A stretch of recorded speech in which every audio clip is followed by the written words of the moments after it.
All right, minor change of plans with today's progress. I've got to get a new burr bit to get inside the frame cleaned out better because mine is dull.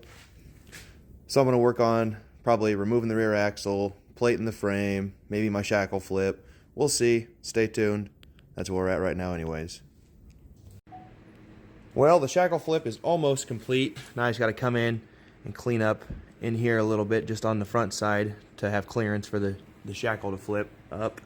Same on that side. I don't think it turned out too shabby. What do you guys think?